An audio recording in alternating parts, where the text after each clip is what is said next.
나의 가는 길 주님 인도하시네. 그는 보이지 않아도 날 위해 일하시네. 주 나의 인도자 항상 함께 하시네. 사랑과 힘 베푸시며 인도하시네. 인도하시네.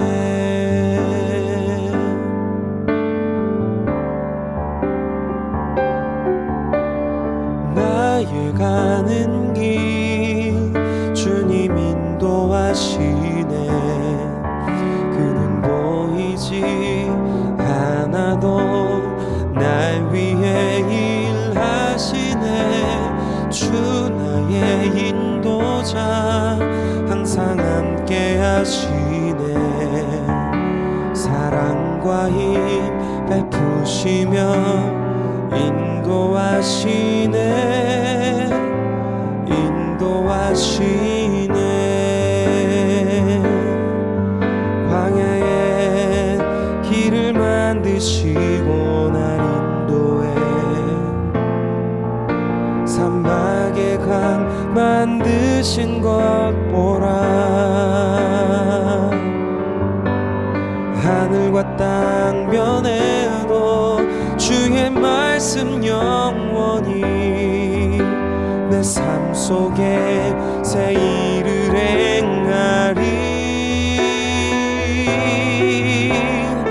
나의 가는 길 주님 인도하시네.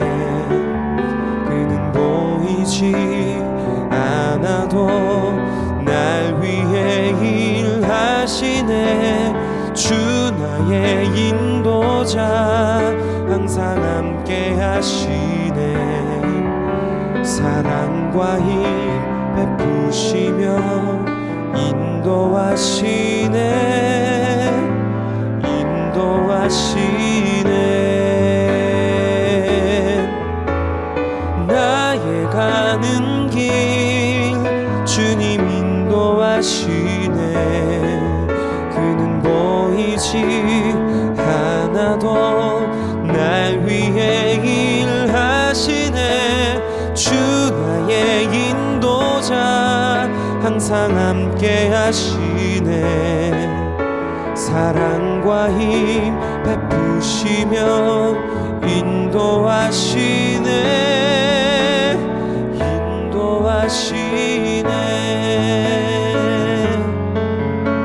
사랑과 힘 베푸시며 인도하시네. 인도하시네.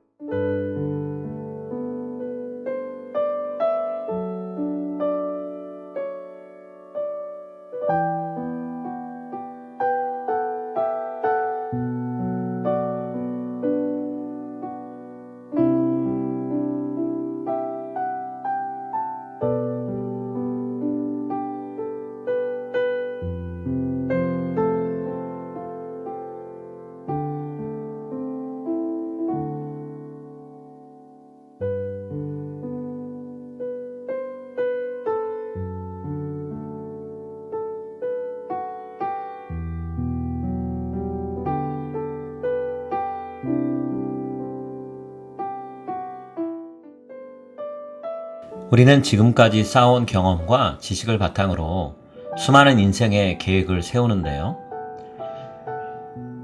살면서 깨닫게 되는 한 가지 사실이 있습니다.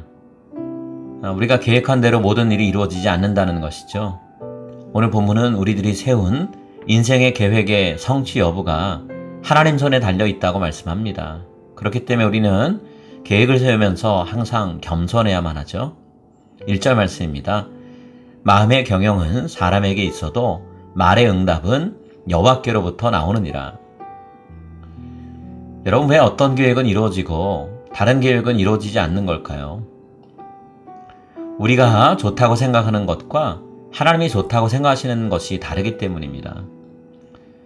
우리가 볼 때는 다 옳고 바르게 보이지만 하나님은 우리의 마음속에 담긴 모든 동기를 살펴보시는데요. 그 결과에 따라서 하나님의 뜻과 일치하는 것들만 이루어 주십니다. 2절이에요. 사람의 행위가 자기 보기에는 모두 깨끗하여도 여호와는 심령을 감찰하시느니라. 우리가 인생의 계획을 세우면서 한 가지 결단해야만 하는 것이 있는데요. 그것은 일의 성취 여부를 하나님께 맡기는 일입니다.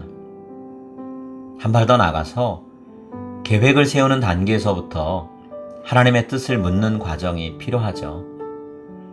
그렇게 하나님의 뜻을 묻고 계획을 세우는 과정을 통해서 우리는 하나님의 뜻에 따라 세워진 계획들이 이루어지는 은혜를 누리게 될 것입니다. 3절 말씀입니다. 너의 행사를 여호와께 맡기라. 그리하면 내가 경영하는 것이 이루어지리라. 우리가 하나님의 뜻을 알고 그 뜻이 이루어지는 놀라운 과정을 경험하는 은혜를 누릴 수 있기를 이 시간 간절히 소망합니다. 여러분, 우리 인생은 이해할 수 없는 일들로 가득하죠. 그 중에 하나는 우리 주변에 악한 사람들이 있다는 것이고, 또 그들로 인해서 인생의 아픔을 가져다주는 사건들이 벌어진다는 것입니다. 하나님은 선하신 분이고 우리를 사랑하신다고 했는데 어떻게 해서 이런 일들이 우리에게 일어나는 걸까요? 이런 일들은 하나님을 생각해 볼 때 우리의 삶에 없어야 할 것들입니다. 하지만 인생을 살아보면 알지만 인생에는 고난이 연속적으로 일어납니다. 그럴 때면 우리는 어떻게 하나님의 선하신 성품과 인생에서 일어나는 악한 일을 조화시킬 수 있을까 고민에 빠지게 되죠. 하나님은 악을 만들어낸 분은 아닙니다. 그렇지만 인생에서 일어나는 악한 일을 그분의 선한 뜻을 이루기 위해 허락하시고 또 사용하신다. 이것은 사실입니다. 성경의 예를 들어볼까요? 요셉의 인생 이야기가 그렇습니다. 요셉의 삶을 통해 볼 때 그의 형들과 보디발 장군의 아내는 악한 일을 일으켰습니다. 그런데 하나님께서 그 악한 일을 요셉과 이스라엘 백성을 구원하는 일에 사용하시죠. 하나님은 인간의 악을 그분의 선으로 바꾸십니다. 지금 여러분이 악으로 인해서 고통을 당하고 계신다면 하나님의 선하신 손길을 기대하면서 간구하는 그런 여러분이 되시기를 바랍니다.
하늘에 계신 우리 아버지여, 이름이 거룩히 여김을 받으시오며 나라가 임하시오며 뜻이 하늘에서 이루어진 것 같이 땅에서도 이루어지이다. 오늘 우리에게 일용할 양식을 주시옵고 우리가 우리에게 죄 지은 자를 사하여 준 것 같이 우리 죄를 사하여 주시옵고 우리를 시험에 들게 하지 마시옵고 다만 악에서 구하시옵소서. 나라와 권세와 영광이 아버지께 영원히 있사옵나이다. 아멘.